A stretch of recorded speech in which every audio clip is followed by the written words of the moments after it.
Our speakers today are Ryan and Chloe from Cola Today. So I'm going to give them the floor now. Please welcome Ryan and Chloe.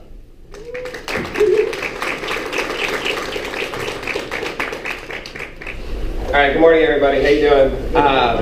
My name is Ryan Heafy with the Chloe Rogers today. I came down from Greenville to share with you guys a little bit about 6 a.m. and Cola Today and kind of our journey and how this got started. My background is actually as a mechanical engineer. I was born and raised in Connecticut, went to the University of Connecticut. Spent several years traveling around the world, about 300 days a year, dual sourcing the Black Hawk helicopter transmission. Really interesting project. That opened up my eyes to manufacturing opportunities in the Southeast. Came down to run an aerospace manufacturing company in Greenville, which we sold in 2014. I got fired the day before we sold the company. Got paid to go off and start to keep my mouth shut and go do some other things. So I went and did that. I dabbled in some tech startups and failed miserably. Lost a bunch of money playing in Charleston.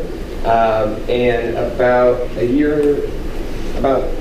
almost 2 years ago now, January of last year, sat down with my business partner today. His name is Ryan Johnston, who was the original founder of Southern Tide Clothing Company, and also was in commercial real estate, and then came on board to support his family's business called Community Journals, which owns Town Magazine, Upstate Business Journal, and Greenville Journal, among other things. And he was the one who founded the business publication Upstate Business Journal and Town Magazine. They were trying to figure out how to innovate and evolve community journals, all print publications, super high cost, high distribution costs. We were reading The Skim, if anyone's familiar with The Skim, out of New York City, and the Charlotte Agenda, and said, hey, how do we do this locally? I was trying to figure out what I wanted to do next. We had too many beers maybe, and we birthed Greenville Today. Greenville Today, I came on board with Community Journals to figure out how that brand grew.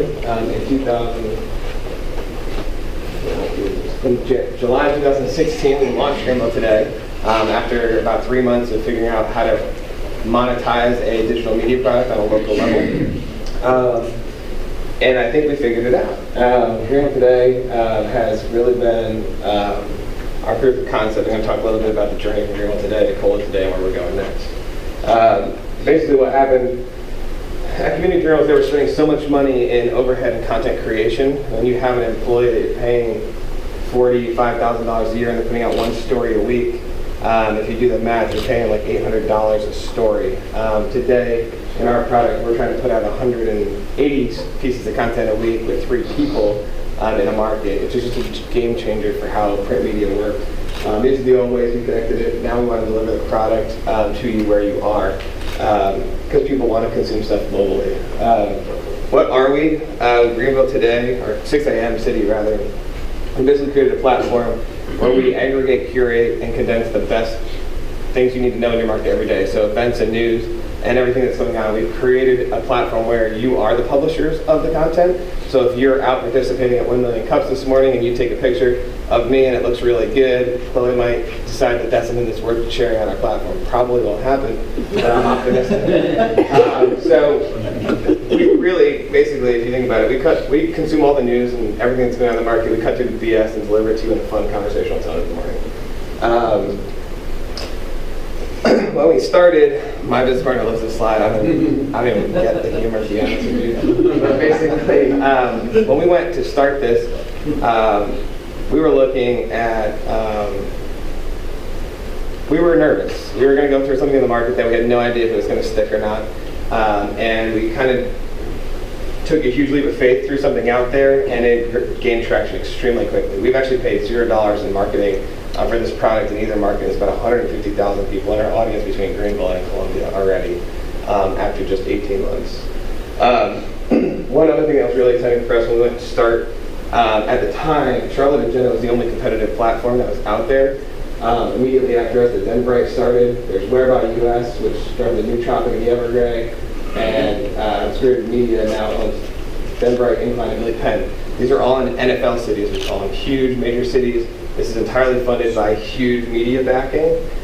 Millions of dollars went into getting these things up and running. They are making no money, but all the big players are competing and creating the same product as us, except we were making money. It was very positive for us when it came to assessing the viability of our product. When we went to get started, the most important thing for us was the team, aka Chloe, Beth, and Sam, somewhere, Sam, back there. That was the number one thing for us. In Greenville, we have an absolutely phenomenal team. We were extremely successful in scaling and going to Columbia and finding an awesome team here, and we're doing that again into new markets.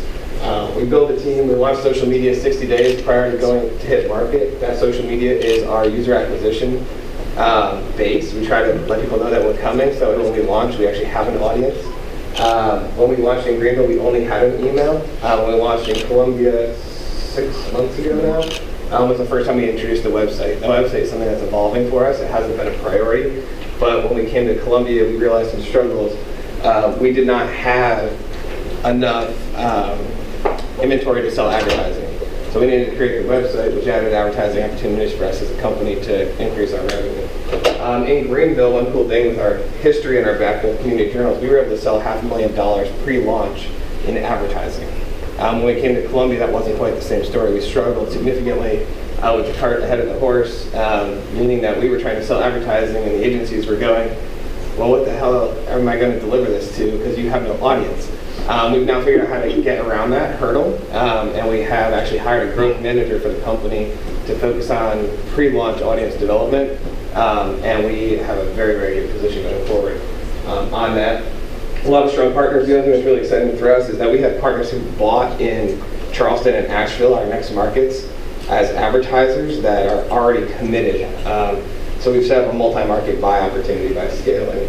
Another interesting thing about scaling the brand is that the content is scalable. A lot of what we do in Greenville is also replicatable in any other market. So if you want to know the best Airbnbs in your area, well, we can take that content approach and copy paste in all our other markets, which continues to reduce our content creation costs. I'm going to let Chloe hop into some real quick stuff about how Cola works.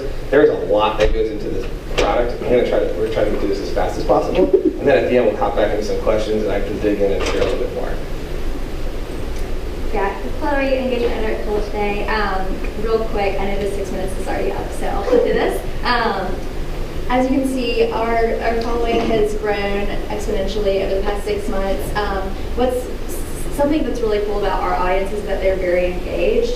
Traditional media kind of talks to you, and we really want to talk with you. So our readers are actually responding to us. They email us back every day. They're commenting and liking and sharing our social stuff. It's a good mix of young and old, male and female, educated. Most of them have bachelor's degrees, well-established, have discretionary income to spend in the community, and active. So they're already kind of doing stuff and know what's up in Columbia. This is our product. So if you haven't seen it, kind of wanted to walk through the elements with you guys. So at the very left, this is our intro. So that's kind of like either crowdsourced or original content that our team actually produces. And then the briefs are curated events, so kind of things that are happening today that you should definitely have your eye on. Pod is post of the day, something we just saw and thought was awesome you need to see. News notes are your quick 2-sentence bits, usually like stories from this day, or the 3 Times or WIS, etc. And then the know is our chunkier stories that can't really be summed up in 2 sentences, and you need to dive a little bit deeper. And then just to show you guys how engaged our audience is with us on social media, this is kind of a case study. When the Old Harper's restaurant in Five Points closed down, we went to our partner, Five Points Association, and said, do you want us to ask what should go in there? Do you want to know what people really think? And she said, yes, I'm talking to developers right now. I want to know what people think. So we asked on social media. We ended up getting tons of feedback, tons of engagement. We got 230-ish comments on social alone, as well with a bunch of email responses. So we kind of pulled all of that together, put it into a broken down list of 10 top ideas, sent that back out to the public, said vote for your number 1. They picked a number 1, it was a beer garden, so then we produced a newsletter about this is what you guys wanted, here's some ways it can work in 5 points.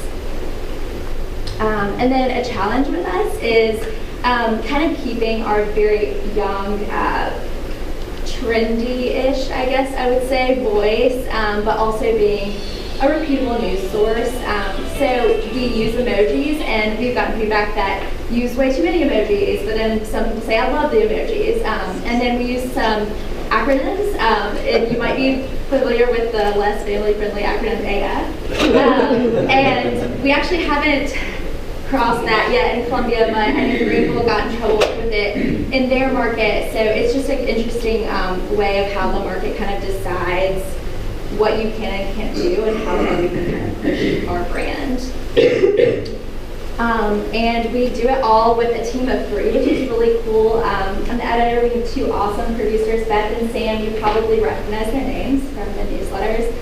You should talk to them after this. And then we have a team of interns who helps us kind of put everything together every day, because it's definitely a hustle, but it's very rewarding. Cool. So I know we didn't hit 6 minutes, but we tried. So what's next? We just recently we're actually, I guess, still in the process of a funding round for our company. We raised a bunch of money. We're closing out a little bit more in the next couple of, probably a week or so, which will wrap up our funding round. That's going to allow us to help go and grow. It costs us some money to launch a new market. Revenue doesn't come in the door right away. We don't want to have to worry about revenue immediately.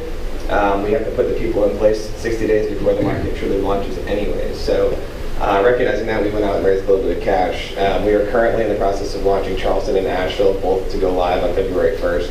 I'm actually headed to Charleston immediately after this to go finalize our staff. So we're just moving into a similar co-working space down there to prevent having to have leases in all the different markets, and getting our 3 staff set up there. We have our editor from Greenville is moving to Asheville to launch that market, and we're hiring the staff there. We brought on additional resources in Greenville.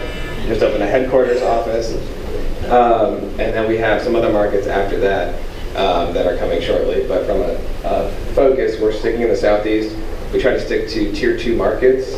Tier 2 markets for us are mid-tier, one thing that's really interesting is called Pride Index, and has to do with charitable giving in a market, per capita income, and number of people in the population. It's kind of an interesting number that shows how prideful you are in the place that you live. For us, if we sit ourselves down in the markets that are prideful about where they are, we get a lot higher market adoption, because a lot of what we do is cover positive news. We try to avoid politics for the most part, and crime and punishment, and stick to the stuff that really interests you guys. So with that, if you guys have any questions, we'd love to open up the floor.